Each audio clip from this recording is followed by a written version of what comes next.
আপনারে নাকি আমারে? আল্লাহ রাসূল বলে ফাতেমা আমারে নেওয়ার জন্য আসছে। এবার ফাতেমা আরো কাঁদে বলে আব্বা আপনারে নিলে আমি ফাতেমা কেমনে থাকবো? আল্লাহর নবী বলছে মেয়েরা বাবারে বেশি ভালোবাসে আর বাবারা মেয়েরা বেশি ভালোবাসে। আল্লাহর নবী বলে ফাতেমা টেনশন করিও না, 6 মাস পরে তোমার সাথে আবার সাক্ষাৎ হবে। নবী বলে যে ব্যক্তি একবার সুবহানাল্লাহ বলবে আসমান জমিনের ভিতরে সব জায়গা আল্লাহ পাক নেকের দ্বারা ভরিয়ে দেবে। বিশ্বাস হয়? নবী সুলাইমান আলাইহিস সালাতু ওয়াস সালাম নাম শুনছেন না? সারা দুনিয়ার রাজত্ব করছে 4 জন বাদশাহের ভিতরে একজন নবী সুলাইমান। সুলাইমান আলাইহিস সালাতু ওয়াস সালাম যখন তার সিংহাসন নিয়ে আসমান দিয়ে উড়ে যায়, তার দলবল সেনাদল সবকিছু নিয়ে সেনা সৈন্য নিয়ে যখন যাইতেছে তখন আর কৃষক কাজ করে জমিনে, সে দেখে এরকম তার সিংহাসন নিয়ে উঠে যাইতেছে, এটা দেখে আশ্চর্য লাগে না একটু? সেটা দেখে বলছে সুবহানাল্লাহ। নবী সুলাইমানের কানে ওই আওয়াজ গেছে, সে নাইমে আসছে ওই ব্যক্তির গেছে, সে দেখে ভয় পাইছে নবী আমার কাছে আসছে, কি যেন ভুল করছে। কই তুই বলছো কি? কয় আপনাদের দেখে সুবহানাল্লাহ বলছি। কয় নেকি কি পরিমাণ হয়েছে জানো? কয় না। তুমি সুবহানাল্লাহ বলার কারণে আসমান জমিনের ভিতরে সব জায়গা নেকির দ্বারা ভরে গেছে, আমার সিংহাসন সবার আর জায়গা নাই। আল্লাহ পাক দিতে পারে কি পারে না? সাউন্ড আর একটু কমাও ভাই, একটু সিস্টেম সুন্দর করে সাউন্ড দাও। সাউন্ড সিস্টেম তো ভালো আছে, মেশিনও আছে, মিলাইতে পারতেছো না তোমরা। কাছে কথা বলা লাগবে। তাহলে আল্লাহ পাক নেকি দিতে পারে কি পারে না? আমি আর ওই লইয়ের এরকম কথা কম ফিডব্যাক হয়ে যাবে না আমার। আল্লাহ কবুল করুক, বলে না আমি।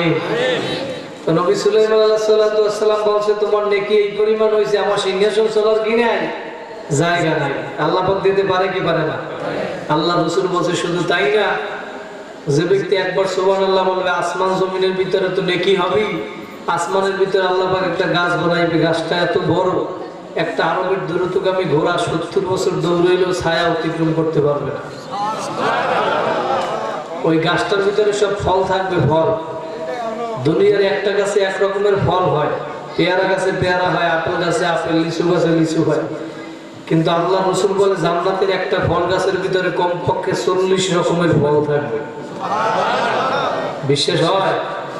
একটা ফলে আবার এক রকমের মজা না, দুনিয়ার একটা ফলে এক রকমের মজা, এক রকমের স্বাদ, কিন্তু জান্নাতের একটা ফলের ভিতরে আবার আল্লাহ রাসূল বলে 40 রকমের মজা লাগানো থাকবে।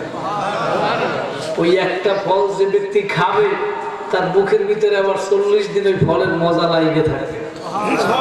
এটা জোরে বলবেন না সুবহানাল্লাহ?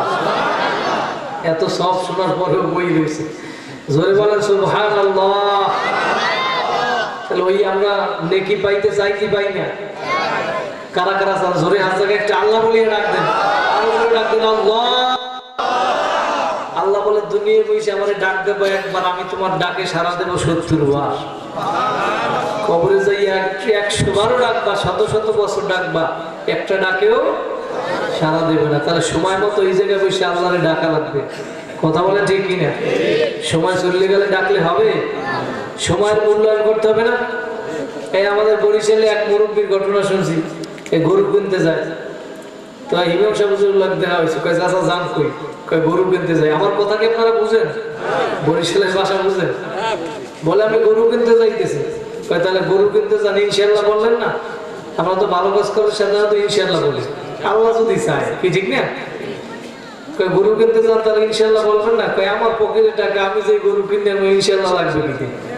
কিছু গাড়ু লোকেরও আছে না, হুজুর কইতেছে যান থাক, তো আল্লাহ মনে মনে আল্লাহ বুঝাইতেছে বেটা তুই ইনশাআল্লাহ কবি না, আমার ডাকবি না, তাই গরু কিনা তোর দেখাইতেছি। কারণ গরু যে কিনতে গেছে দাম দর করছে, আর পকেটে হাত দিয়ে দেয়, টাকা চলে লেগে গেছে। এখন মাথা নিচের দিকে দিয়ে আসতে আছে, মন বেজার। এই ব্যবসা বুঝতে লাগে আমার দেওয়া হয়েছে। কয় কি চাচা গরু কিনেন না? বলে ইনশাআল্লাহ টাকা চলে লেগে গেছে। এখন বাইরেছি ইনশাআল্লাহ, যদি এখন ইনশাআল্লাহ বলে 100 বার, টাকা গিয়ে বাইবে। সময় চলে গেলে এখন ইনশাআল্লাহ যতই বলুক টাকা গিয়ে পাবে না। আজকে এই দিনটা যে চলে যাইতেছে, আজকে রাতটা জীবনে আর পাইবে, এই কালকে মসজিদে থাকবে, যদিও মিলেন আমার আর পাইবে না। এই হুজুর যারা আছে একবার পাইবে না, সবাই পাইবে। আপনার আমি কালকে যে থাকবো কোনো গ্যারান্টি আছে? কোনো কি নাই? আগামী বছর আল্লাহ কবুল করলেই মাহফিল হবে, কিন্তু আপনি আমি দুনিয়ায় থাকবো কোনো কি নাই, কোনো গ্যারান্টি নাই। এই জন্য বাচ্চা হারুন রশিদের জমানায় একজন পাগল ছিল বাহলুল, সেই বাহলুল আল্লাহর পাগল ছিল। বাচ্চা হারুন রশিদের জমানায় ওই বাহলুল একবার নদীর পারে সমুদ্রের পাশে গিয়ে বালুর উপরে ঘর আঁকে। দেখবেন নদীর পারে সমুদ্রের পাশে খালি বালু পাইলে কেউ ঘর আঁকে, কেউ নিজের নাম লেখে, কেউ লাভ আঁকে, ঠিক না? ওই বাহলুল গিয়ে নদীর পারে সমুদ্রের পারে বালুর উপরে ঘর আঁকতেছে। বাদশাহ হারুন রশিদ তার স্ত্রী জুবাইদাকে নিয়ে ঘুরতে গেছে ওই দিন সমুদ্রের পাশে, গিয়ে তাকে বাহলুল ঘর আঁকতেছে। বলে করো কি? কয় আমি ঘর আঁকি। কয় করবা কি? কয় এই ঘর আমি বিক্রি করবো, যে ব্যক্তি কিনবে সে জান্নাতের ভিতরে ঘর পাইবে।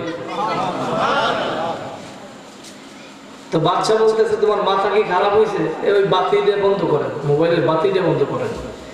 তোমার মাথা খারাপ হয়েছে? তুমি এই বালুর উপরে ঘর আঁকো, এইটা আবার বিক্রি করবা, কিনবে আবার সে জান্নাতে ঘর পাইবে, এটা কেমন কথা?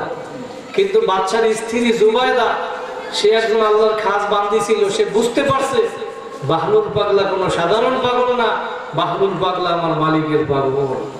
সুবহানাল্লাহ। বাচ্চা হারুন রশিদের স্ত্রী জুবাইদা টাকা দিয়ে ঘর কিনছে, কেনার পরে আজকে বাড়ি যেয়ে বাচ্চা ঘুমাইছে, ঘুমের ভিতরে স্বপ্ন দেখতে আছে কিয়ামত কায়েম হয়ে গেছে। হাঁটতেছে হাঁটতেছে, সামনে দেখে জান্নাতের ভিতরে সুন্দর একটা ঘর দেখা যায়। এই ঘরের সামনে বড় অক্ষরে লেখা আছে বাচ্চার স্ত্রীর নাম জুবাইদা। কি লেখা?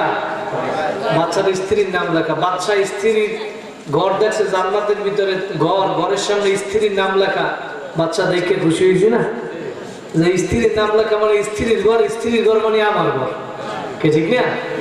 বাচ্চা খুশি হয়েছে, আমি ঘরের ভিতরে ঢুকবে, রওনা দিচ্ছে, স্বপ্নে দেখতেছে জান্নাতের ভিতরে ঘর। তো ঘরের ভিতরে যে ঢুকবে দেখে ঘরের সামনে একজন দারোয়ান দাঁড়াই গেছে। বলতেছে বাচ্চা এই ঘরে ঢুকতে পারবো না। তুমি কেন পারবো না? এটা তোমার স্ত্রীর ঘর। দারোয়ান ডাক দিয়ে বলতেছে বাচ্চা, স্ত্রীর পরিচয় ছিল দুনিয়ায়, কিয়ামতের ময়দানে কবরে কোনো কি পরিচয় চলবে? এই এখন এত ক্ষমতা, আওয়ামী লীগ, বিএনপি, জামাত, সরজনাই, অমুক জাতীয় পার্টি, তাবলীগ, এ তো আর অভাব নাই, খালি দল আর দল। এই আমাকে বরিশালের মুসলিম সিরাজি সেবা হুজুর একটা কথা কয় যে বর্তমানে দল আর দল, খালি যে দলের কারণে আমরা হিম্মত হারাইছি, যে ওয়াজ সবাই জানা বাকি শুধু মানা। এই জায়গায় বয় দিলে আপনিও আধা ঘন্টা বয়ান করতে পারবেন। ওয়াজ সবাই কি জানা বাকি শুধু মানতে পারি না, হিম্মতের কারণে। কিসের কারণে হিম্মত হারাইছি? দলাদলির কারণে। কিসের কারণে? এত দল আর দল, কবরে একটাও সবের পরিচয়। কবরে কি কইবে তুমি মিলাদ পড়ছো কি করো নাই জিজ্ঞেস করবে? তুমি জিকির করছো কি করো নাই জিজ্ঞেস করবে? জিজ্ঞেস করবে কি? প্রশ্ন কয়টা? তিনটা। সেই তিনটে গুছাই যাওয়া লাগবে নাকি? তাহলে কবরে যে পরিচয় চলবে না, সেই পরিচয় আমি এখন যতই দিই ওখানে যে কোনো কাজ হবে? নবী বলেন আল কবরু রাউযাতুম মিন রিয়াজিল জান্নাহ। যদি ভালো আমল কইরা কবরে আসতে পারো, তোমার আমার কবরটা জান্নাতের বাগান হইয়া যাবে। বাচ্চাকে এখন ঘরের ভিতরে ঢুকতে দেবে না। দারোয়ান ডাক দিয়ে বলে বাচ্চা, তুমি এই ঘরের ভিতরে ঢুকতে পারবে না, স্ত্রীর ঘর। তাতে কি হয়েছে? স্ত্রীর পরিচয় ছিল দুনিয়ায়, কিয়ামতের ময়দানে কবরে কোনো পরিচয় চলবে না। কথা বলেন ঠিক কিনা? বাচ্চা এই স্বপ্ন দেখার পরে বাচ্চার ঘুম ভাঙা গেল। বাচ্চা এখন ওই জান্নাতে ঘর দেখা ঘরের পাগল হইছে। বাচ্চা এখন চিন্তা করে আমি যদি বাহলুলের থেকে গতকালকে ঘর কিনতাম, আজকে জান্নাতের ভিতরে ঘর আমি পাইতাম। বাচ্চা এখন জান্নাতে ঘর দেখা ঘরের পাগল হইছে। আজকে গিয়া বাহলুলের বলতেছে বাহলুল, তুই আজকে যতগুলা ঘর রাখবি সব আমি বাচ্চা কিনবো। বাহলুল ডাক দিয়া বলে বাচ্চারা, जमाना बायकाल राता नहीं, गुजस्ता जमाना फिर आता नहीं। ও বাচ্চা, তোমার আমি ঘর দিব, কিন্তু একটা শর্ত, গতকালকে যে দিনটা চইলা গেছিল ওই দিনটা যদি আজকে আমারে আইনা দিতে পারো, একটা নয় বাচ্চা, তোমারে আমি শত শত ঘর দিয়ে দিব। ও আমার বগুড়ার গাবতলীর আমার ভাইরা, আমার যুবক ভাইরা, আমার মুরব্বী বাবারা, পর্দার আড়ালের মা বোনেরা, কোন দুনিয়ার পাগল হইছো বাবা? কোন দলের পাগল হইছো, কোন নেতা নেত্রীর পাগল হইছো? একটু মনকে বুঝাও রে মন, কেন দুনিয়া আসলাম, কি করতেছি, আর কি নিয়ে আমার মাওলার কবরে রওনা করছো? আজকে এই রাত্রটা তোমার আমার জীবনে আর কোনোদিন আসবে না রে বাবা। জীবনের শেষ দিন আজকে মনে করিয়া এই ময়দান থেকে যদি তওবার মতো তওবা করিয়া যাইতে পারো, ওই আমার আগে ইমাম সাহেব আমার ভাই বয়ান করছে, চোখের পানির বড় দাম, বড় দাম। এই ময়দানে যদি 2 ফোঁটা চোখের পানি ফেলাইতে পারো, নবী বলে ইবকু ইবকু ফাইল্লাম তাবকু ফাতাবাকু, হে আমার উম্মতেরা কান্দো কান্দো, কান্না না আসলে কান্নার বাহানা করতেও সওয়াব। তুমি মনে করছো আমি আরো 100 বছর বাঁচবো, 50 বছর বাঁচবো, আমার বয়স মনে হয় আজকে 20 বছর 25 বছর, আমি কালকে থেকে নামাজ শুরু করব। তুমি কালকে যে 3 খান 5 খান সাদা কাপড়ের প্যাকেট হবা না, তার তো কোনো গ্যারান্টি নাই নাই। আল্লাহু আকবার, আল্লাহু আকবার। দৈনিক এই বাংলাদেশের ভিতরে ঢাকা শহর থেকে দৈনিক শত শত লাশ গ্রামের বাড়ি নিয়ে যায়। একবার যে চলিয়া যায় আর কোনো দিন আসবে না। ওই যে আমাদের বরিশালে পাথরঘাটায় গতকালকে দেখলাম 3টা ভাই মোটরসাইকেল চালাইয়া বোনের বাড়ি যাওয়া দিছিল, রওনা করছে, কিন্তু বাসের সাথে ধাক্কা লাইগা 3টা ভাই জায়গায় দুনিয়া থেকে বিদায় হইয়া গেল। ওর মা পাগলের মতো হইয়া গেছে। জানাজার নামাজের ভিডিও দেখছি, জানাজার নামাজের সময় খাটের কাছে যাইয়া গইরাইয়া গইরাইয়া কান্দে। যার মা বাবা নাই, যার সন্তান নাই, ও জানে মা বাবা কি জিনিস। বাবা তোমার আমার কার কখন কোথায় মরণ আসবে। এই গতকালকে দেখলাম প্রাইভেট কারে যাওয়ার সময় গ্রামের বাড়িতে বাবা মেয়ে অ্যাক্সিডেন্ট কইরা দুনিয়া থেকে বিদায়। দৈনিক শত শত লাশ পত্রিকায় দেখা যায়, ও যুবক পত্রিকায় দেখা যায় দৈনিক 100-র ভিতরে 50 থেকে 60 জন যুবক মারা যায়। বাইক অ্যাক্সিডেন্টে, রোড অ্যাক্সিডেন্টে, গাড়ি অ্যাক্সিডেন্টে, লঞ্চ ডুবিয়া মারা যায়। তোমার আমার কোন দিন কোথায় মরণের ডাক আসবে তুমিও কিন্তু জানো না, আমিও কিন্তু জানি না। এই জন্য আজকে একটু এখানে আসন দিয়ে বসো, মাথাটা নত কইরা দাও, দিলটাকে আমার মাওলার সঙ্গে লাগাইয়া দাও। আর কান্না না আসলে মনকে বুঝাও রে মন, আমার মাওলা কেন দুনিয়ায় পাঠাইছে, আর কি করতেছি, আর কি নিয়ে মাওলার কবরে রওনা করছো। এই হিসাব নিকাশ মিলাইয়া তারপর মাওলার কবরে যাইয়া শুইও, কারণ আমার মাওলার ঘোষণা, ওয়ালা তামুতুন্না ইল্লা ওয়া আনতুম মুসলিমুন। মুসলমান না হইয়া কিন্তু কেউ কবরে আসবে না রে বাবা। সাহাবায়ে কেরাম যারা দুনিয়ার ভিতরে জান্নাতের সার্টিফিকেট পাইলো, আবু বকর, ওমর, ওসমান, আলী, তালহা, জুবাইর, আব্দুর রাহমান ইবনে আওসাদ ইবনে আবি ওয়াক্কাস, সাইদ ইবনে যায়েদ, আবু উবাইদা ইবনে জাররাহ রাদিয়াল্লাহু তাআলা আনহুমা, জোরে বলেন সুবহানাল্লাহ। এই 10 জন ব্যক্তি জান্নাতের সার্টিফিকেট দুনিয়ার ভিতরে পাইছে, তারপরেও নেককার ছাড়ছে না, কি আরো বেশি করছে। সাহাবায়ে কেরাম রাদিয়াল্লাহু তাআলা আনহু জান্নাতের সার্টিফিকেট পাওয়ার পরে 1 নম্বরে আবু বকর সিদ্দিক রাদিয়াল্লাহু তাআলা আনহু মসজিদে নববীর ভিতরে রাত্রিবেলা দাঁড়ায়া দাঁড়ায়া তাহাজ্জুদ নামাজ পড়ে, কোরআন তেলাওয়াত করে, আর চোখ বায়া বায়া পানি পড়ে। আল্লাহ রাসূল হুজরার ভিতরে বৈশা শুনে কে যেন মসজিদের ভিতরে কান্দে। আল্লাহ রাসূল যাইয়া দেখে তো কাঁদে যে ব্যক্তি, সে দুনিয়ার আর কেউ না। যে ব্যক্তি মসজিদের ভিতরে কান্না করে সে হইল 1 নম্বরে জান্নাতে সার্টিফিকেট পাইছে আবু বকর সিদ্দিক রাদিয়াল্লাহু তাআলা আনহু। আল্লাহ রাসূল ডাক দিয়া বলে, আবু বকর, আপনি তো দুনিয়ার ভিতরে জান্নাতের সার্টিফিকেট পাইলেন, তারপরও কেন কান্না করেন আপনি? আবু বকর ডাক দিয়া বলে, ও নবী, আমার মাওলা সূরা ইয়াসিনের ভিতরে ঘোষণা করছে, ওয়ামতাজুল ইয়াওমা আইয়ুহাল মুজরিমুন। ও মাবুদ গো, আমার মাওলাই বলছে কিয়ামতের ময়দানে নাফরমানের দলেরা আমার নেককার বান্দা বান্দীদের থেকে আলাদা হইয়া যাও।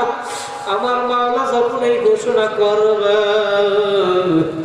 আবু বকর বলে নবী আমি যদি কিয়ামতের ময়দানে ওই নাফরমানের কাতারে পড়িয়ে যাই, আল্লাহু আকবার, তখন আমার কি অবস্থা হবে? আবু বকর যদি এক নম্বরে জান্নাতে সার্টিফিকেট পাওয়ার পরেও নামাজের জন্য পাগল হইতে পারে, ও আমার বগুড়ার গাবতলীর আমার যুবক ভাইরা, আমার মুরব্বী বাবারা, তোমার আমার মোল্লা মৌলবীর অবস্থা কি হবে? একটু আসন দিয়া বসুন, চোখ দুইটা বন্ধ কইরা একটু মনকে বুঝাও রে মন। আমি তুমি কোন দিন কোথায় তোমার মরণ আসবে তুমিও জানো না, আমিও জানি না। এই জন্য কোন এক কবি বলছিল রুহু তানসে উরগাই মুর্দা কি হালাত কিয়া হুই। তোমার রুহ বের হইয়া গেছে, এখন তাকায়া দেখো লাশটা পইরা রইছে, লাশ তোমার ওই লাশটা পইরা রইছে, এখন তোমার আর কেউ বলবে না। ওই যে আব্দুল্লাহ লাশ পইরা রইছে, ইমাম সাহেবের লাশ পইরা রইছে, বলবে না। ইমাম সাহেবের নাম ধরে আর বলবে না, বলবে ইমাম সাহেবের লাশ পইরা রইছে, লাশ। আব্দুল্লাহ ঘুমাইয়া রইছে, বলবে না, বলবে আব্দুল্লাহর লাশ পইরা রইছে, লাশ। তোমার আমার ওই 3 খান 5 খান সাদা কাপড়ের প্যাকেট কিন্তু একদিন হওয়াই লাগবে। তোমার মনকে বোঝাও রে মন, তুমি যাদের জন্য সম্পদ গুছাইলা মাথার ঘাম পায় ভালাইয়া, যেই সন্তানের জন্য, যেই পরিবারের জন্য দালান বানাইলা, ঘর বানাইলা, বিল্ডিং বানাইছো, আজকে তোমার ওই ঘরের ভিতরেও জায়গা দিবে না। তোমার ওই লাশটা নিয়ে এখন 5 খান 3 খান কাপড়ের প্যাকেট বানাইয়া উঠানের ভিতরে ভরাইয়া লাগবে। তোমার সন্তানরা ইসা ডাকবে বাবা কই জব তো আর দিবানা। এই জন্য আমার মাওলাকে রাজি খুশি কইরা, আমার মাওলার হুকুম মাইনা নেক কাজ কইরা তারপর আমার মাওলার কবরে যাওয়া লাগবে। কথা বলেন ঠিক কিনা? নেক কাজ কইরা আমার মাওলাকে রাজি খুশি কইরা কারা কারা কবরে যাইবেন আরেকবার 2টা হাত জাগাইয়া জোরে আল্লাহ বলিয়া ডাক দেন, আর জোরে ডাক দেন আল্লাহ। আমার মাওলা ডাক দিয়া বলে বান্দা বান্দিরা তোরা জমিনে বসে আমারে ডাক দিবি আল্লাহ, তোরা আমারে ডাক দিতে দেরি, আমি মাওলা তোদের ডাকে সাড়া দিতে দেরি করব না। কারণ আমি মাওলার ছেলেও নাই, মেয়েও নাই, আমি মাওলা তোদেরকে বড় আদর করিয়া বানাইছি। আমি মাওলার ছেলেও নাই, মেয়েও নাই, আমি কাউকে জন্ম দেই নাই, কারোর থেকে আমি জন্ম নেই নাই, লামিয়ালে দোয়ালামিউলা, আমি কারোর থেকে জন্ম দেই নাই, আমি কাউকে জন্ম দেই নাই, কারোর থেকে আমি জন্ম নেইও নাই। সাহাবায়ে কেরাম যারা দুনিয়ার ভিতরে জান্নাতে সার্টিফিকেট পেয়েছে, তারপরেও তো তারা নেক কাজের জন্য পাগল ছিল, কি ঠিক না? আজকে শুক্রবার গেছে না, শুক্রবার দিন, আগের দিন বৃহস্পতিবার দিন আল্লাহ রাসূল আসরের পরে বয়ান করছে, সাহাবীরা শুক্রবার দিন জুমার আগে যে ব্যক্তি মসজিদে আসবা তার আমলনামায় একটা উট কুরবানির শব্দ হবে। সাহাবায়ে কেরাম এই বয়ান শোনার পরে বৃহস্পতিবার দিন এশার নামাজ পড়িয়া কেউ আর বাড়ি যায় না, সবাই মসজিদে বসে রয়েছে। সুবহানাল্লাহ বলবেন না? ফজরের নামাজ পড়িয়া জুমার আগে আল্লাহ রাসূল আগে 9টা 10টার দিকে তখন দেখে যে রাস্তা দিয়ে কেউ ভাত লইয়ে যায়, কেউ খাবার লইয়ে যায় মসজিদে। কয় যাও কই? কয় আমার দাদাই আমার আব্বাই গতকালকে মসজিদে গেছে, এখন পর্যন্ত মসজিদ দাঁড়ায়, কেউ বাপে, কেউ ভাই, কেউ দাদা। পরে আল্লাহ রাসূল জুমার আগে মসজিদে যাই দেখে অন্যদিন যে মুসল্লি হইতো তার চাইতে আজকে মসজিদ মুসল্লিতে ভরা। আল্লাহ রাসূল বলে আজকে এত মুসল্লি কেন? বলে ইয়া রাসূলুল্লাহ, আপনি গতকালকে আসরের পর বয়ান করছিলেন যে ব্যক্তি জুমার আগে মসজিদে আসবে তার আমলনামায় একটা উট কুরবানির সওয়াব দেওয়া হবে। এই সওয়াব কে নেবে? এই জন্য সাহাবীদের ভিতরে প্রতিযোগিতা শুরু হয়ে গেছে, সব কে নেবে। এই জন্য বৃহস্পতিবার দিন এশার নামাজ পড়ে সব মসজিদে বসে রয়েছে, কেউ আর বাড়ি যায় না। সুবহানাল্লাহ। আমি যেটা বুঝাতে চাইলাম সাহাবায়ে কেরাম নেকের জন্য কত পাগল ছিল, কিন্তু বর্তমান জমানায় আমরা গুনার পাগল, গুনার প্রতিযোগিতা দেয় কার চাইতে কে বেশি আকাম করতে পারে। কথা বলেন ঠিক কি? কিন্তু সাহাবায়ে কেরাম প্রতিযোগিতা দিয়েছে নেকের, আর প্রতিযোগিতা তো নেকের জন্যই দিতে হবে, কার চাইতে কে বেশি নেক কাজ করতে পারে। ও 2 রাকাত নামাজ পড়ছে, আমি 8 রাকাত পড়ব। কি ঠিক না? এইটাই হলো প্রতিযোগিতা, নেকের জন্য হিংসে করা যায়। কথা বলা ঠিক না? আল্লাহ রাসূল এখন বলতেছে তার সবাই যেহেতু বৃহস্পতিবার থেকে বইসে রয়েছে উটের সব পাওয়ার জন্য, তাহলে উটের সব এখন কাকে দেবে? পেরেশান হয়ে গেছে। আল্লাহ পাক বলে জিবরাইল যাও তুমি আমার বন্ধুকে যাই জানাই দাও, আমি তো হাদিসে কুদসির ভিতরে ঘোষণা করছি আমার রহমত রাগের থেকে প্রধান্য পাইয়া যায়, সুতরাং যারা গতকালকে থেকে বইসে রয়েছে উটের সব পাওয়ার জন্য আমি মাওলা সবার আমল নামায় উট কুরবানির সব দিয়ে দিচ্ছি। আল্লাহ পাক দিতে পারে কি পারে না? 19 নম্বর পড়ার 5 নম্বর পৃষ্ঠায় কোরআনের ভিতরে আল্লাহ পাক জানাই দেয় ইল্লা মান তাবা ওয়া আমানা ওয়া আমিলা আমালান সালিহা ফাউলাইকা ইউবাদদিলুল্লাহু সাইয়্যাতিহিম হাসানাত ওয়া কানা আল্লাহু গফুরুর রহিমা। আল্লাহ বলে হে বান্দা বান্দীরা তোমরা যদি আমার কাছে তওবার মতো তওবা করতে পারো, নেক আমল বানাইতে পারো, আল্লাহ বলে আমি তোমাদের জীবনের সব গুনাহ খাতাগুলি মাফ করিয়ে দিব। আল্লাহ বলে আমি তো দয়ার মাওলা, তোমার গুনাহ খাতাগুলি আমি মাফ করব। শুধু তাই নয়, ইউবাদদিল মানে পরিবর্তন করা। আল্লাহ পাক বুঝাইতে চায় ইউবাদদিলুল্লাহু সাইয়্যাতিহিম হাসানাত, আমি তোমার গুনাহগুলোরে সব নেকের দ্বারা পরিবর্তন করিয়ে দিব। যখন এই আয়াতটা নাযিল হইল, আয়াতের শানে নুজুল, যখন আয়াতটা নাযিল হইল আল্লাহ পাক গুনাহগুলোরে নেকের দ্বারা পরিবর্তন করবে, আবু বকর সিদ্দিক রাদিয়াল্লাহু তাআলা এক নম্বরে জান্নাতে সার্টিফিকেট পাইছে। আবু বকর এখন চিন্তা করে আল্লাহ পাক যদি গুনাহগুলোরে সব নেকের দ্বারা পরিবর্তন করে, তাহলে আমার থেকে মনে হয় ওমরের নেকি বেশি হইয়া যাবে। কারণ ওমর রাদিয়াল্লাহু তাআলা ইসলাম গ্রহণ করছে আবু বকরের অনেক পর, এমনকি আল্লাহ রাসূলের মাথা আনার জন্য গেছিল। কি ঠিক না?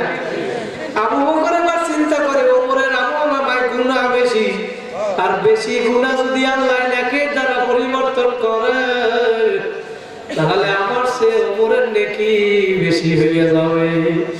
আবু বকর এক নম্বরে জান্নাতে সার্টিফিকেট পাওয়ার পরেও চিন্তা করে না, আমার চেয়ে ওমরের নেকি বেশি হইবে, আমি এটা মানতে পারবো না। এবার ওমরের কাছে গিয়ে আবু বকর বলতেছে ভাই ওমর, আমার নেকি আমি তোমার নেকির সাথে আমি পরিবর্তন করতে চাই। জোরে বলেন সুবহানাল্লাহ। ওমর রাদিয়াল্লাহু তাআলা ডাক দিয়ে বলে ভাই আবু বকর, আপনার সব নেকি আমারে দেওয়া লাগবে না, আমি ওমরের সব নেকি আপনারে দিয়ে দিব, আপনার এক রাত্র নেকি আমারে দিলেই যথেষ্ট। সুবহানাল্লাহ। আবু বকর এখন চিন্তা করে ওমরকে দিতে চাইলাম সব নেকি, ওমর বলতেছে এক রাত্র নেকি দিলেই যথেষ্ট। সে আবু বকর কেমন ছিল ভাইরা? আমরা এই বনি আদম, আমরা শেষ নবীর উম্মত, এত দামি উম্মত। এই নবীর উম্মতরা ফেরেশতাদের চাইতেও কিন্তু উত্তম। কথা বলেন ঠিক কিনা? এই ফেরেশতাদের চাইতে উত্তম। আপনাদের বিশ্বাস হয় না? হয় কি হয় না? ফেরেশতাদের থেকে উত্তম। একটু শোনেন কেমনে উত্তম হইল। একবার জিবরাইল আলাইহিস সালাতু ওয়াস সালাম আয়েশা আল্লাহর রাসূলের কাছে বলতেছে ইয়া রাসূলুল্লাহ, ইয়া হাবিবাল্লাহ, আমারে আল্লাহ পাক এত ক্ষমতা দান করছে, আমার এত শক্তি, আমি একটু আপনার সাথে শক্তি পরীক্ষা করতে চাই। আল্লাহ রাসূল বলে জিবরাইল, তুমি আমি নবীর সাথে শক্তি পরীক্ষা করবা না? না, আমার সাথে শক্তি পরীক্ষা করা লাগবে না, তোমার চেয়ে আমার একটা উম্মতের শক্তি অনেক বেশি। সুবহানাল্লাহ বলবেন। জিবরাইল যখন চিন্তা করে আমার চেয়ে নবীর উম্মতের শক্তি বেশি, তাহলে নবী সেই উম্মতটাকে সেইটা আমি একটু দেখতে চাই। আল্লাহ রাসূল বলে জিবরাইল, তুমি যদি সেই উম্মতটা দেখতে চাও সেইটাকে, তাহলে আগামীকালকে মসজিদে নববীর সামনে যাই আসরের নামাজের আগে দাঁড়াবা, দেখবা যে ব্যক্তি সর্বপ্রথম মসজিদে ঢুকবে আবার সর্বশেষ বাহির হয়ে যাবে, মনে করবা সে হইল তোমার চেয়ে ক্ষমতাশীল এবং উত্তম ব্যক্তি। জিবরাইল আলাইহিস সালাতু ওয়াস সালাম এবার পাগড়ি মাথায় দিয়া ভিক্ষুকের সুরতে জামা গায়ে দিয়া মসজিদে নববীর দরজায় যাই আসরের আগে দাঁড়াইছে। দেখে সর্বপ্রথম যিনি মসজিদের দিকে আসতেছে সে দুনিয়ার আর কেউ না, সে হইল আবু বকর সিদ্দিক। এখন সে দাঁড়িয়ে দাঁড়িয়ে অপেক্ষা করে, নামাজ পড়ে আবার যার যার বাইরে সে বাহির হয়ে যায়। জিবরাইল এবং অপেক্ষা করে সর্বশেষ কে বাহির হয় এটা দেখবে। এখন তাকে সবাই বাহির হওয়ার পরে সর্বশেষ যে বাহির হয় সে হইল আবু বকর সিদ্দিক।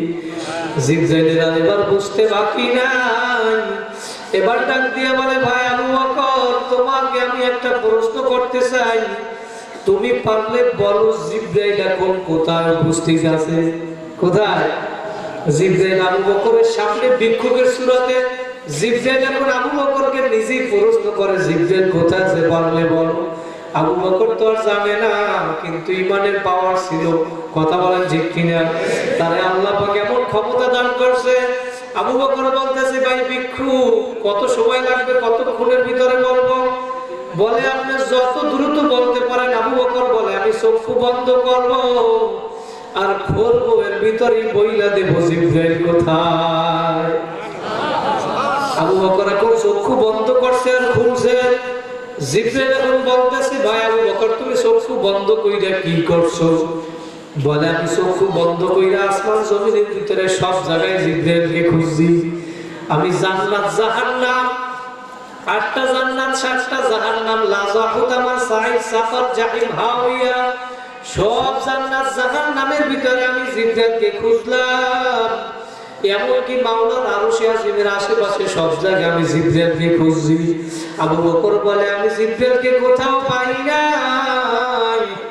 আমার মনে হয় আমার সামনে যে উপস্থিত সেই হইল জিবরাইল। জিবরাইলের আর বুঝতে বাকি নাই, আবু বকর আমার চেয়ে ক্ষমতাশীল ব্যক্তি। ওই আবু বকর 1 নম্বরে জান্নাতে সার্টিফিকেট পাওয়ার পরে এখন ওমরের সাথে নাকি পরিবর্তন করবে। ওমর বলতে আছে, ভাই আবু বকর, তোমার নেক আমারে সব দেওয়া লাগবে না, এক রাত্র নেকি আমারে দিলেই যথেষ্ট। সেই রাত্র কোন রাত্র? ওই যে আল্লাহ রাসূলের সাথে হিজরত করছে মক্কা থেকে মদিনায়, ওই এক রাত্র নেকি যদি এক পাল্লায় রাখা হয়, আর দুনিয়ার ওমরের নেকি তো দূরের কথা, সব নেকিও যদি এক পাল্লায় রাখা হয়, নবী বলে, আবু বকর, তোমার পাল্লার নেকি ভারী হবে। জোরে বলেন সুবহানাল্লাহ। ভাইরা, আমি যেটা বুঝাতে চাইলাম, সাহাবায়ে কেরাম যদি সার্টিফিকেট পাওয়ার পরে নেকের পাগল হইতে পারে, গুনার কাজ ছাড়তে পারে, আমার মাওলার আযাবের ভয়, চোখের পানি চাইরা কান্না করে, আর রাত্র বেলা তাহাজ্জুদ নামাজ পড়ে আমার মাওলার আযাবের ভয় কান্দে, তুমি আমি কোন দুনিয়ার পাগল হইছো রে বাবা?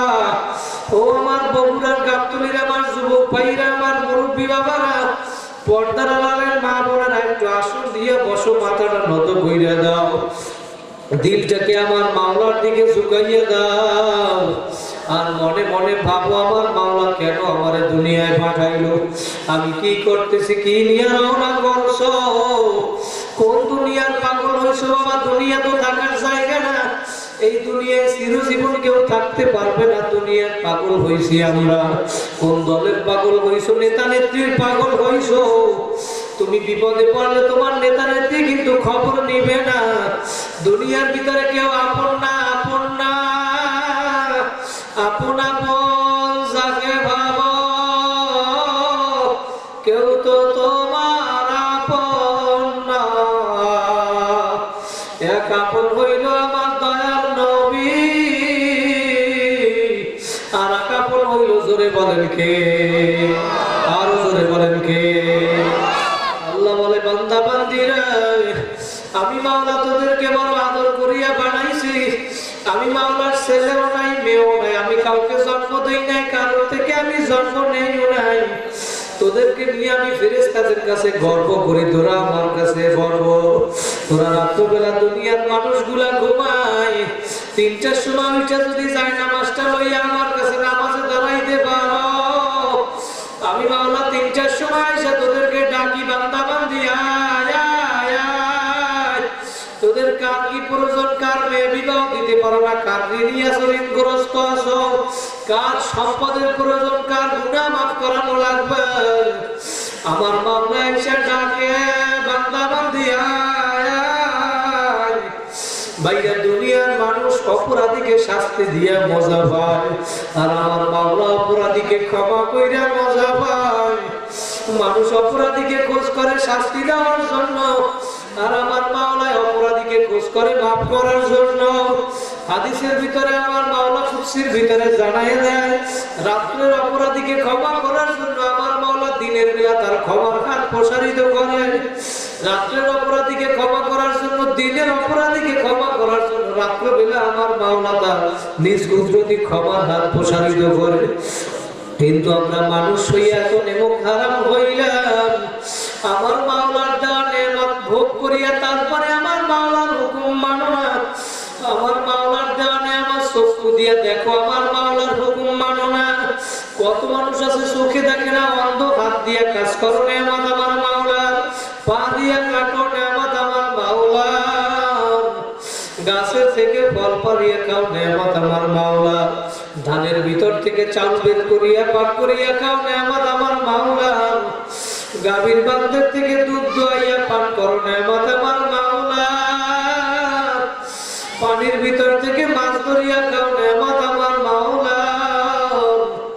আমার মাওলা বলে, বান্দা বান্দি খা, তোদের জন্য আমি বানাইছি, আর তোদেরকে আমি বানাইলাম ওয়া খালাকাতুল জিন্না ওয়াল ইনসা ইল্লা লিয়াবুদুন। আমি মাওলা তোদেরকে বানাইছি আমার ইবাদতের জন্য,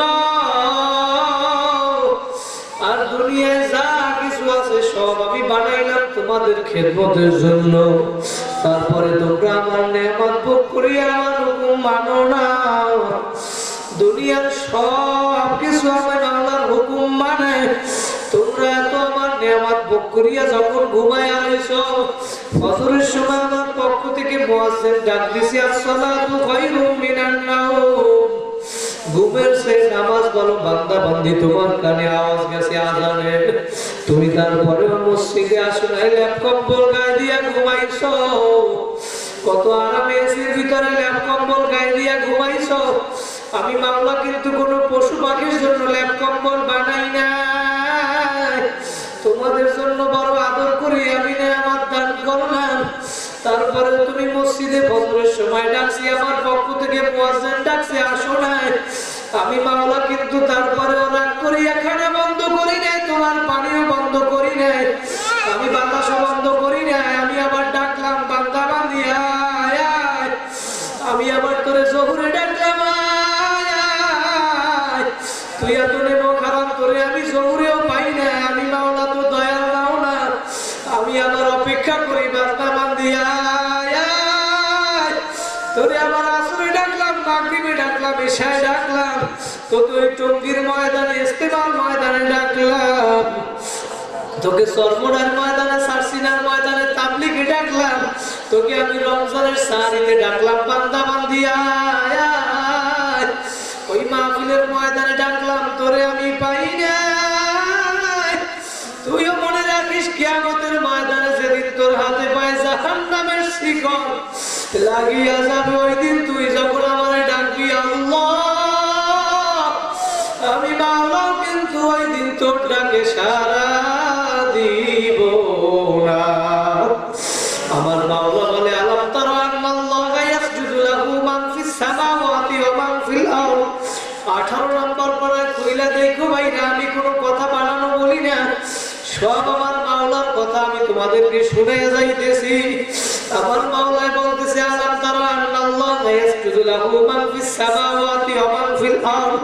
হে বান্দা বান্দি তোরা তাকায়া দেখ, দুনিয়ার ভিতরে পাহাড় পর্বত নদী নালা গাছপালা সাপ বিচ্ছু গরু ছাগল সব আমি মাওলার হুকুম মানে আমি মাওলার সিজদা করে। আর তোরা 3.5 হাত মানুষ এত বুদ্ধিমান হইয়া গেলি,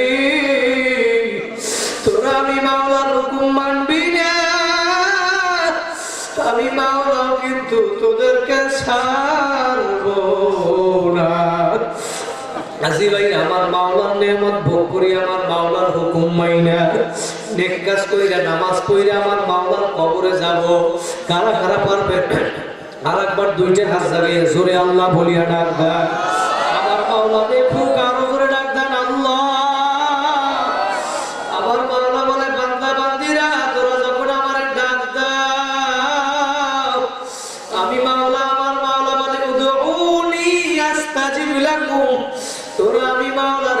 ডাকতে দেরি, আমি মাওলা তোমাদের ডাকে সাড়া দিতে দেরি করব না।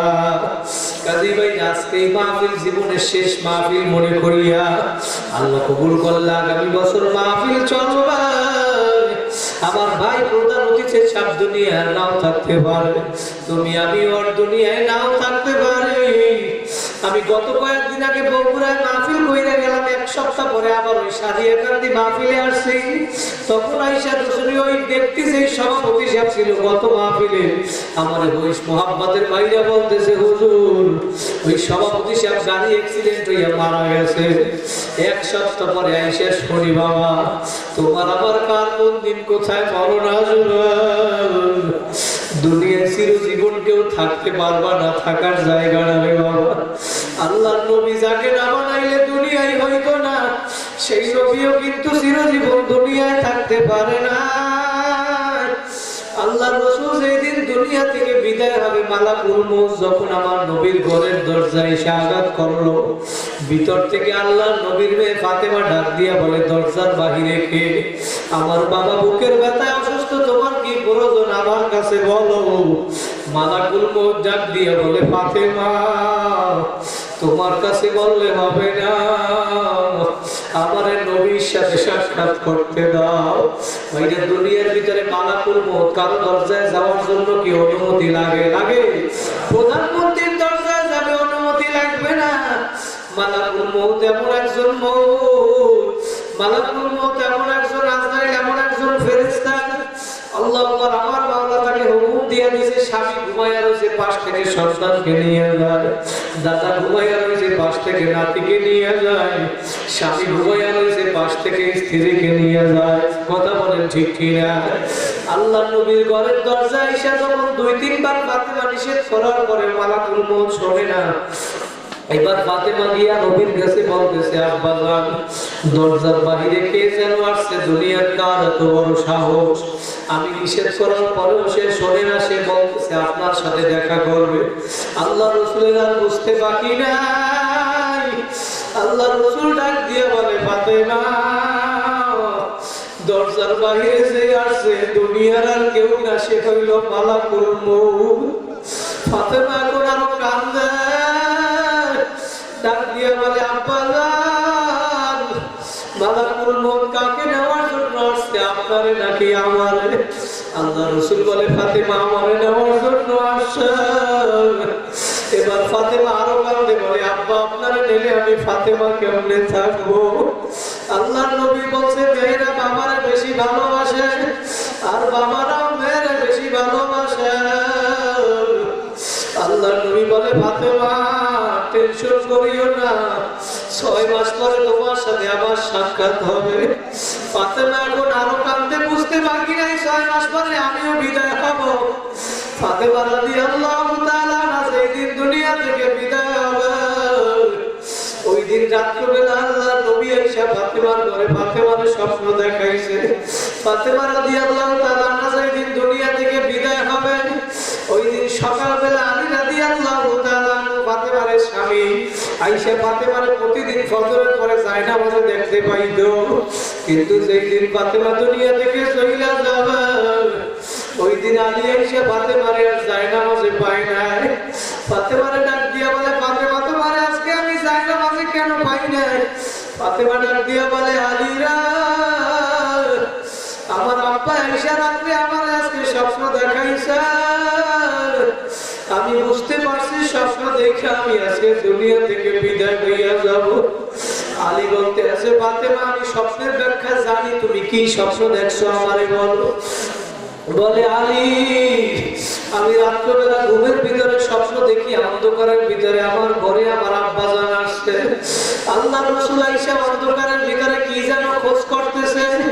আমি ডাক দিয়া বললাম আব্বা জান আপনি অন্ধকারের ভিতরে কি খোঁজ করেন, কেন আসছেন? আল্লাহ নবী ডাক দিয়ে বলে ফাতেমা আমি তোমারে খোঁজ করি, আমি তোমারে নেওয়ার জন্য আসছি। আল্লাহ নবী বলে ফাতেমা আজকে রমজান মাস ছিল তখন, বলে ফাতেমা তুমি আজকে সাহারি করবা দুনিয়ায় আর ইফতারি করবা আমার সাথে জান্নাতে।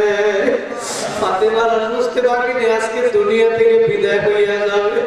আলী এখন কান্দা, ফাতেমা ডাক দিয়া বলে, আলী আমার কলিজার টুকরা হাসান হুসাইনের একটু ডাক দেন। ভাইরা দুনিয়ার যার মা বাবা নাই সে জানে মা বাবা কি জিনিস। এই ময়দান থেকে মাহফিল শেষ করিয়া কেউ বাড়ি গিয়া বাবারে বাবা বলিয়া ডাক দিবি, কেউ মারে মা বলিয়া ডাক দিবা সন্তান। আর এই ময়দানে এমন হতভাগা আছে ওর মাও নাই বাবাও নাই। 3 কান 5 কান সাদা কাপড়ের প্যাকেট বানাইয়া কবরে বানাইয়া রাখছো। একদিন যাইয়া বলো না রব্বির হামহুমা কামা রাব্বায়ানি সগীরা। তোমার মা বাবা তোমার দিকে তাকায়া রয়েছে, সন্তান আমার জন্য একটু দোয়া কর। ভাইরা মা বাবার জন্য সন্তানের যে কি পরিমাণ মায়া, এইটা যার মা বাবা নাই সে জানে যার মা বাবা নাই। আলী রাদিয়াল্লাহু তাআলা আনহুকে এবার ফাতেমা বলে, আমার কলিজার টুকরা হাসান হুসাইনকে ডাক দেন।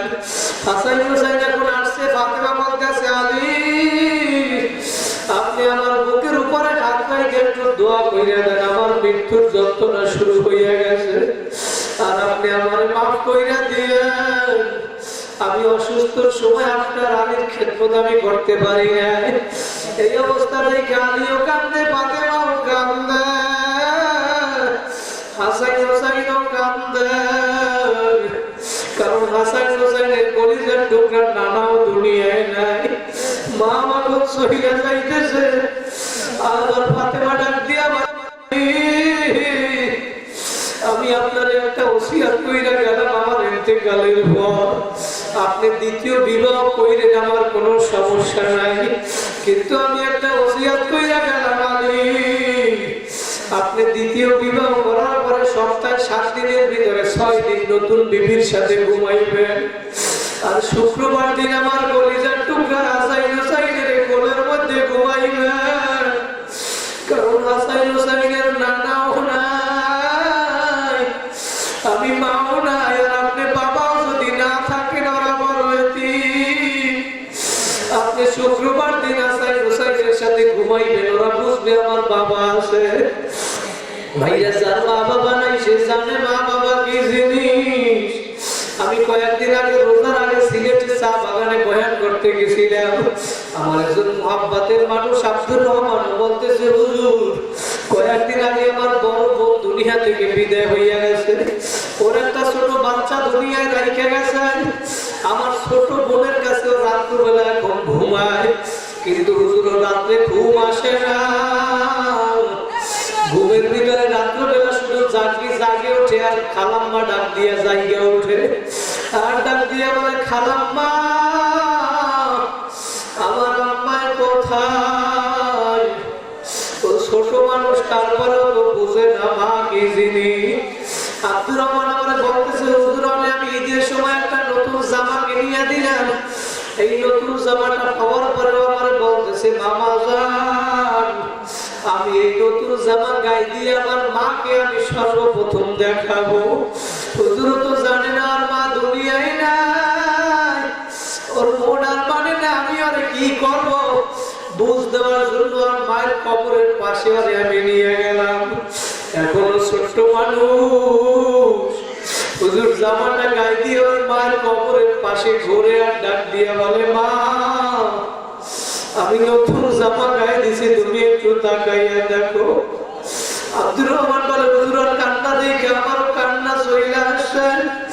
ভাইয়া কার মা বাবা নাই, একটু মা বাবার কথা স্মরণ কইরা কান্দ। তোমার মা বাবার উসিলায় দুনিয়ায় আসছো, দিন পাইছো রে বাবা। এখন তুমি যেই ঘরে থাকতেছ ওই ঘর তো তোমার বাবার বানানো ঘর। আজকে মা বাবারে কইরা কোথায় রইছো সন্তান? মা বাবারে কষ্ট দিও না, মা বাবারে কষ্ট দিও না। মা বাবাদের সন্তানের জন্য কি পরিমাণ মায়া আমি বাইরে সেইটা বোঝাতে চাইলাম, কিন্তু আমার মাওলা কেমন দয়ার মাওলা। আমার মাওলা মানে বান্দা বান্দিরা, মা বাবার যদি সন্তানের জন্য এত মায়া হইতে পারে, আমি মাওলার মায়া তার চেয়েও কোটি কোটি গুণ বেশি তোদের জন্য। বান্দা বান্দি আমি তোদের জন্য অপেক্ষা আছি, তোরা গুনার কাজ করছো, ভুল করছো, আমি মাওলা জানি, এই জন্য তওবার দরজা খোলা রাখছি। বান্দা বান্দি আয় আয় আয়, যদি তওবার মতো তওবা করতে পারো, আমারে ডাক দিতে পারো, ভাইরা জোরে একটা ডাক দেন আল্লাহ। আমার মাওলা বলে আমি তোমাদের ডাক কবুল করতে দেরি করব না। এই জন্য ভাইরা সময় আর বেশি লম্বা করব না, একটু দিলের কান লাগাইয়া শোনো, 10টা মিনিট আসন দিয়ে বসো, 2 ফোঁটা চোখের পানি ফালানোর চেষ্টা করো। নবী বলে কি বুকু ওই বুকু ফাইলাম তাবকু ফাতাবাকু, কান্না যদি না আসে উম্মতেরা কান্দো কান্দো, কান্না না আসলে কান্নার বাহানা কর, তাতেও সওয়াব। অন্য হাদিসে নবী বলে মান বাকা মিন খাশিয়াতিল্লাহ হারামাল্লাহু তিলকাল আইনা আলান নার, যেই চক্ষু আমার মাওলার ভয় কাঁদবে, ওই চক্ষু আমার মাওলা জাহান্নামে দিবে না। ও যুবক, তোমার আমার চোখে আজকে পানি নাই, দিল শক্ত হইয়া গেছে, গুনার কারণে আজকে চোখে পানি নাই, পাথর বইয়াও কিন্তু আমার মাওলার আযাবের ভয় কান্দে। তুমি আমি মানুষ হইয়া কি পাথরের চেয়েও দিল শক্ত হইয়া গেছে? আমার মাওলা 1 নাম্বার করার 8 নাম্বার পৃষ্ঠায় জানায় দেয়, ثم قست قلوبكم من بعد ذلك فهي كالحجارة أو أشد قسوة وإن من الحجارة لما يتفجر منه الأنهار وإن منها لما يشقق فيخرج منه الماء وإن منها لما يهبط من خشية الله। আমার মাওলা বলে বান্দা বান্দি তোরা তাকাইয়া দেখ, আমি মাওলার আযাবের ভয় পাথরও কান্দার। ওই সিলেটে যাওয়ার পরে দেখবা পাহাড়ের ভিতর থেকে পাথরের নহর জারি করিয়া বানাইছে, পাথর থেকে ঝর্ণা পরে পানি বের হয়। ওলামায়ে কেরাম বলছে ওইটা তো ঝর্ণা না, ঝর্ণা না, পাথর আমার মাওলার আযাবের ভয় কাঁদতে কাঁদতে নহর জারি করিয়া বানাইছে। তুমি আমি মানুষ হইয়া এমন এমন কারণ হইছ, তোমার আমার চোখে আজকে পানি নাই রে বাবা, চোখের পানির এত দাম, এত দাম। দুনিয়ার ঘরে আগুন লাগলে পানি ছাড়া নিভানো যায় না, তোমার আমার গুনার কারণে যেরকম জাহান্নামের আগুন জ্বলছে, ওই আগুন কিন্তু চোখের পানি ছাড়া নিভানো যাবে না। এই জন্য একটু কান্দ কান্দ। ভাইয়া দুনিয়ার ভিতরে আগুন জ্বালানোর জন্য লাকড়ির প্রয়োজন হয়, গ্যাসের প্রয়োজন হয়, কিন্তু আমার মাওলা 1 নাম্বার করায় সূরা বাকারার ভিতরে 4 নাম্বার পৃষ্ঠায় জানায় দেয়, ওয়াকুদুহান নাসু ওয়াল হিজারা, আমার মাওলা জাহান্নামকে জ্বালাইবে মানুষ আর পাথর দ্বারা। পাথর ওই জন্য আমার মাওলার ভয় পথের পাথে পাশে বসে কান্দে। নবী মুসা যাইতে যায়, পথ দিয়া দেখে পাথর আমার মাওলার ভয় কান্দে, ডাক দিয়া বলে পাথর তুই কেন কান্দো? বলে নবী মুসা আমার মাওলা বলছে পাথর দ্বারা জাহান্নাম জ্বালাইবে, আমি পাথর এই জন্য কান্দি। আমার মাওলা আমারে মাফ করবে কিনা, আপনি আমার জন্য মাওলার কাছে একটু মাফ চান। নবী মুসা বলে মাবুদ গো, তোমার মানলুক পাথর তোমার কাছে মাফ চাই। আমার মাওলা বলে নবী মুসা সুসংবাদ দিয়ে দাও, আমি পাথরের মাফ করিয়া দিলাম। কয়েকদিন পরে নবী মুসা পথ দিয়ে হেঁটে যায়, দেখে পাথর এখনো কান্দে। বলে পাথর তুমি কেন কান্দো? আমার কথা বিশ্বাস করো না, আমি বলছি তোমাকে আমার মাওলা মাফ করিয়া দিছে। পাথর ডাক দিয়ে বলে নবী মুসা, আমার যদি আমি কান্না না করতাম আপনি নবী আমারে দেখতেন না, আমি যদি কান্না না করতাম হয়তো আমার মাওলা আমারে মাফ করতো না। যেহেতু আমার কান্নার কারণে আমার মাওলা আমারে মাফ করিয়া দিছে, আমি কান্না থামাবো না, কিয়ামত পর্যন্ত আমি কান্না করতেই থাকবো। ও যুবক, তারপরেও যদি কান্না না আসে মনকে বুঝার কেন দুনিয়া আসলাম, কি করতেছো রে বাবা, কি নিয়ে রওনা করছো? এই বগুড়া হসপিটাল থেকে দৈনিক কত লাশ গ্রামের বাড়ি নিয়ে যায়, অ্যাম্বুলেন্সে কইরা নিয়ে যায়, একবার যে চলিয়া যায় আর কোনদিন আসবে না। ওই কবরের মামলা তৌফিক দুনিয়ায় বসে কামাই করিয়া যাওয়া লাগবে, ওইরা দুনিয়ায় পরীক্ষা দিয়ে ফেল করলে আর একবার পরীক্ষা দিয়ে পাস করা যায়। কিন্তু তোমার আমার সামনে যে আখিরাতের 5টা মামলা দাঁড়াইয়া রইল, আল্লাহু আকবার, মৃত্যুর মামলা, কবর বিচার, হাসর ফলসিরাতের মামলা। ওই একটা মামলা যদি কেউ ঠগো, দুনিয়াতে আইসা দ্বিতীয়বার তৃতীয়বার কিন্তু আর আশা নাই রে বাবা। আর ওই আমি শুরুতেই বলছি, কবরে কিন্তু কোনো পরিচয় চলবে না। আল্লাহ নবী তার মেয়ে ফাতেমাকে নসিহত করছিল, ইয়া ফাতেমা তুআখিযি নাফসাকি মিনান নার, ও ফাতেমা, কবরে গিয়ে আমি পয়গম্বরের পরিচয় দিয়ে নাজাত পাইবা না। নিজের আমল নিজে কইরা তারপর কবরে যাইও। কিতাবের ভিতরে আছে ফাতেমা রাদিয়াল্লাহু তাআলা আনহাকে যখন কবরে রাখছিল তখন আবু যর গিফারি কবরের মাটিকে ডাক দিয়া বলছিল, ও কবরের মাটি, তুমি বেদবি করিও না, কাকে কবরে রাখছি জানো? কলিজার টুকরা হাসান হুসাইনের আম্মাজানকে কবরে রাখছি, মাটি বেদবি করিও না। ও মাটি, কবরে কাকে রাখছি জানো? আলী রাদিয়াল্লাহু তাআলা আনহুর স্ত্রীকে কবরে রাখছি, বেদবি করিও না। ও মাটি, কাকে কবরে রাখছি জানো? আল্লাহ নবী দুজাহানের বাদশাহ নবীর মেয়ে ফাতেমার কবরে রাখছি, মাটি বেদবি করিও না। তখন আমার মাওলায় মাটির জবান খুইলা দিছে, মাটি ডাক দিয়া বলে, আবু যর, আমি মাটি কার মেয়ে, কার আম্মা, কোন স্ত্রী, কোন বংশের মেয়ে, কোন ক্ষমতাশীল ব্যক্তি, কোন টাকাওয়ালা, কোন ক্ষমতাশীল, কোন দলের লোক, এই পরিচয় আমার কাছে চলবে না। আর কবরও যত মেদিয়া ফিল জান্নাত, যদি ভালো আমল কইরা কবরে আসতে পারো, কবরটা একটা জান্নাতের বাগান হইয়া যাবে। আর যদি নাফরমান হইয়া কবরে যাও, নবী বলেন হুফরাতুম মিন হুফারিন নার, ওই কবরটা একটা জাহান্নামের গর্ত হইয়া যাবে। কবর ডাক দিয়া বলে, আমি দুই পাশের মাটি এমন জোরে চাপ মারবো। নবী দেখাইতে যাইয়া বলে, এক পা জোরে হাঁটি এমন ভাবে আর এক পা জোরে ঢুকাইয়া বানাইবে। ওই আযাব সহ্য করার শক্তি দুনিয়ার কোন মানুষের নাই রে বাবা। দুনিয়ার আগুন এমন আগুন, 1 মিনিটেই দুনিয়ার আগুনে হাত রাখবে, দুনিয়ার মানুষের শক্তি নাই। আল্লাহ নবী বলে, দুনিয়ার আগুনের চেয়ে 70 গুণ তেজের আগুন জাহান্নামের আগুন। ওই আগুন কেমন আগুন জানো?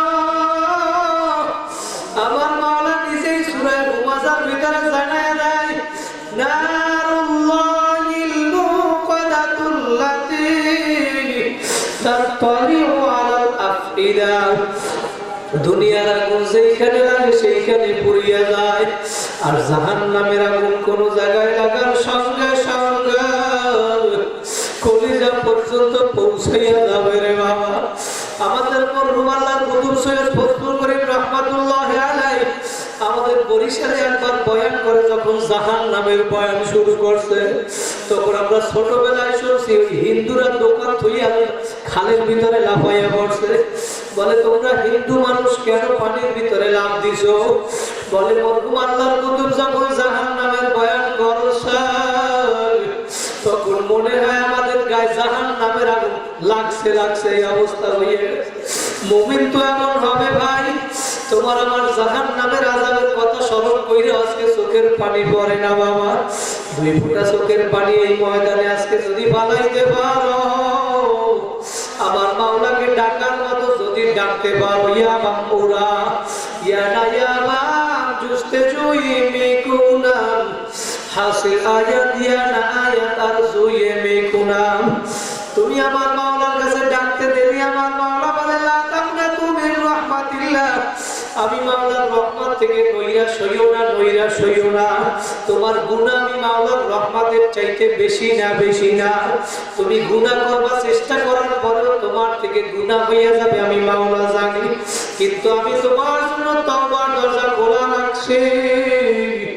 এই তওবার দরজা যদি আসতে পারো, তুমি তওবার মতো তওবা করতে পারো। ভাইরা ও আমার বগুড়া, আমার যুবক ভাইরা, আজকে এই মজলিস জীবনের শেষ মজলিস মনে করিয়া এই ময়দান থেকে যদি তওবার মতো তওবা করিয়া যাইতে পারো, নবী বলে আত্তাইবু মিনাজ যামবি কামান লা যামবা লাহু। তওবাকারী মনে হয় এমন হইয়া যায়, মনে হয় তার জীবনে কোনো গুনাহ নাই, নিষ্পাপ হইয়া তারপর বাড়ি যায়। জোরে বলেন সুবহানাল্লাহ। আমরা এই ময়দান থেকে আজকে তওবা করিয়া বাড়ি যাব, নিয়ত খাঁটি যদি থাকে আর একবার দুইটা হাত জাগাইয়া জোরে আল্লাহ বলিয়া ডাক দেন। আমার মাওলা দেখুক, আমি জোরে ডাক দেন আল্লাহ। ভাইয়া তারপরও যদি কান্না না আসে, একটু মনকে বুঝাও রে মন। এই মজলিসে যারা আছো, কার মা নাই, কার বাবা নাই, কেউ বাড়িতে গিয়ে মাকে মা বলিয়া ডাক দিবা, কেউ ডাক দিতে পারবা, কেউ পারবা না রে বাবা। ওই মা বাবার কথা স্মরণ করিয়া হইলেও দুই ফোঁটা চোখের পানি ভালাও। আমাদের বরিশালে একটা লঞ্চ, আমি ফেরাই বলি, বরিশাল পটুয়াখালী থেকে ঢাকার উদ্দেশ্যে লঞ্চ রওনা করছিল। ওই লঞ্চের ভিতরে আব্দুল্লাহ নামে একটা ছেলে ছিল, ঢাকায় গার্মেন্টসে চাকরি করেন। ওই আব্দুল্লাহ এতিম ছেলে ছিল, বাবা ছিল না, তার মা ছিল অসুস্থ। ও লঞ্চের ভিতরে ওইটার মাকে ফোন দিয়ে বলছে, মা আমি ঢাকায় গিয়ে আগামীকালকে সকালে পৌঁছাইয়া তোমারে আমি ফোন দিব, তুমি ওষুধ খাইয়া তাড়াতাড়ি ঘুমাইয়া যাইও। ভাইয়া দিলের কান লাগাইয়া শোনো, পত্রিকায় দেশে আমি মিথ্যা কোনো ঘটনা বলি না। যখন আব্দুল্লাহর মাকে ফোন দিয়ে বলছে, আব্দুল্লাহ ওই লঞ্চটা যখন পদ্মা নদীর ভিতরে চইলা গেল, পিনাক 6 লঞ্চ আমরা পত্রিকায় দেখছি ভাইরা। ওই লঞ্চটা পদ্মা নদীর ভিতরে যাওয়ার পরে নদীতে তুফান শুরু হইয়া গেছে। ওই তুফানের ভিতরে লঞ্চটা পদ্মা নদীর ভিতরে ডুইবা গেল। মায়ের মন মানে না, সন্তান যদি দুনিয়ার বিপদে পড়ে, দুনিয়ার ভিতরে আগে খবর জানে মা। মায়ের মন আর মানে না, মা এখন ঘুমানোর আগে একটু টিভিটা দেখবে। খবর ছাড়ার জন্য রিমোট নিয়ে টিভিটা সার্চে দেখে, টিভির নিচে ব্রেকিং নিউজে লেখা উঠছে ওই পিনাক 6 লঞ্চ দুপুর থেকে পদ্মা নদীতে গেছে। পদ্মা নদীর ভিতরে পটুয়াখালী থেকে সেই লঞ্চটা দুপুরে সাইডে গেল, সেই লঞ্চটা পদ্মা নদীর ভিতরে ডুইবা গেল। আব্দুল্লাহর মা একটা চিৎকার দিয়া বলে, আব্দুল্লাহ ওই লঞ্চের ভিতরে তো আমার সন্তান আব্দুল্লাহ আছে। ওর মা এখন চিৎকার দিয়ে আব্দুল্লাহর মোবাইলে ফোন দেয়, ফোন আর রিসিভ হয় না। একদিন হয়ে গেল, 2 দিন হয়ে গেল, ফোন আর রিসিভ হয় না। মা পাগলের মতো হয়ে গেল। পত্রিকায় দিয়েছে ওই লঞ্চটা যখন ওই পদ্মা নদীর ভিতর থেকে উঠাইল, উঠানোর পরে পদ্মা নদীর ওইখানে লাশের মিছিল শুরু হয়ে গেছে, লাশ আর লাশ। 3 দিন পরে আব্দুল্লাহর মা ওই পদ্মা নদীর কাছে গিয়ে আব্দুল্লাহ এখন খোঁজ করে। যেই লাশগুলো উঠাইয়া পাশে রাখলো, আব্দুল্লাহর মা ওই লাশ উঠাইয়া আব্দুল্লাহ খোঁজে। কিন্তু 4 দিন হয়ে গেল, আব্দুল্লাহ এখনো পায় না। ডাক দিয়ে বলে, পদ্মা নদীর তুই আমার আব্দুল্লাহ রে কোথায় হারাইছ রে বল। 1 সপ্তাহ পরে আব্দুল্লাহর মোবাইলের নাম্বার থেকে মায়ের মোবাইলে একটা ফোন আসে। মা খুশিতে ফোনটা রিসিভ করে বলে, বাবা আব্দুল্লাহ 1 সপ্তাহ হয়ে গেল তোর জবান থেকে আমি মা ডাক শুনি না। তুই আমারে মা ডাকো নাই, তুই বলছো ঢাকায় গিয়ে আমার ফোন দিবি, কই বাবা তুই তো ফোন রিসিভ করো নাই। মোবাইলের ওই পাশ থেকে আওয়াজ আসতো, মা আমি আব্দুল্লাহ না, আব্দুল্লাহ না, আমি পদ্মা থানার ওসি সাহেব বলছিলাম, মা আমি আপনার সন্তান আব্দুল্লাহর লাশটা পাইছি। লাশ ওর পেটের ভিতরে মোবাইল পাইছি, মোবাইলের সিমটা খুইলা আমার মোবাইলে ঢুকাইলাম, ডায়ালের নাম্বার পাইছি। মা দেখা আপনার এই মা নাম্বারে আমি ফোন করছি। মা আপনি কালকে এসে পদ্মা থানা থেকে আব্দুল্লাহর লাশটা নিয়ে যাইয়েন। ভাইরা আমি যেটা বোঝাতে চাইলাম, পত্রিকায় লেখছে আব্দুল্লাহর 1 সপ্তাহ পরে ওই লাশটা পয়সা গন্ধ বের হইয়া গেছে, মানুষ কাছেও যাইতে পারে না। কিন্তু আব্দুল্লাহর মা থানায় গিয়া আব্দুল্লাহ ওই পচা লাশটা কোলের মধ্যে লইয়া ডাক দেয়, আব্দুল্লাহ। আর পত্রিকায় লেখছে ওর পচা গালের ভিতরে মুখের ভিতরে ওর মায়ের সুমা দেয়, এই সুমার কারণে ওর পচা গোস্ত মায়ের ঠোঁটের সাথে লাইগা পড়ে। তারপরেও মা আব্দুল্লাহ লাশটা ভালাইয়া দেয় না। আমার মাওলা তাকাইয়া দেখে বান্দা বান্দি রে, মায়ের যদি সন্তানের জন্য এত মায়া হইতে পারে, আমি মাওলা তার চাইতে কোটি কোটি গুণ বেশি মায়া। দুনিয়ার সমস্ত মায়ের মমতাও যদি একত্রিত করো, তার চেয়ে আমি মাওলার মায়া 99 গুণ বেশি। বান্দা বান্দিয়া আমি মাওলা তোদের জন্য অপেক্ষা আছি, তোরা মাপ চাবি, আমি মাওলা তোদেরকে মাফ করিয়ে দিব। আমার বগুড়ার যুবক ভাইরা, এই ময়দান আজকে জীবনের শেষ মাহফিল মনে করিয়া, জীবনে আর গুনার কাজ করবা না, পায়ে হাত দিয়া বলিয়া গেলাম বাবা, গুনার কাজ করবা না, নেকের আমল ছাড়বা না, মা বাবার কষ্ট দিবা না, আলেম ওলামাদের সাথে সম্পর্ক রাখবা, দাড়ি কামাবা না, নেক কাজ ছাড়বা না। যদি নিয়ত খাঁটি হয়, দুইটা হাত আমার মাওলারে দেখাইয়া দাও, জোরে একটা ডাক দাও আল্লাহ। আমার মাওলা দেখুক, আরো জোরে ডাক দাও আল্লাহ। আমার সাথে সাথে পড়েন আস্তাগফিরুল্লাহ আল্লাযী লা ইলাহা ইল্লা হুয়াল হাইয়ুল কাইয়্যুম ওয়া আতুবু ইলাইহি লা হাওলা ওয়ালা কুওয়াতা ইল্লা বিল্লাহিল আলিয়্যিল আযীম। আল্লাহুম্মা আমিন, আল্লাহুম্মা আমিন। রব্বানা আতিনা ফিদ দুনিয়া হাসানাতাও ওয়া ফিল আখিরাতি হাসানাতাও ওয়া কিনা আযাবান নার। রব্বিরহামহুমা কামা রাব্বায়ানি সগীরা। ও মাওলা, তুমি এই ময়দানের দিকে তাকাইয়া দেখো আল্লাহ, প্রায় অর্ধরাত্র হইয়া গেল আল্লাহ, আমরা ভিক্ষুকের মতো হাত তুলছি মাওলা।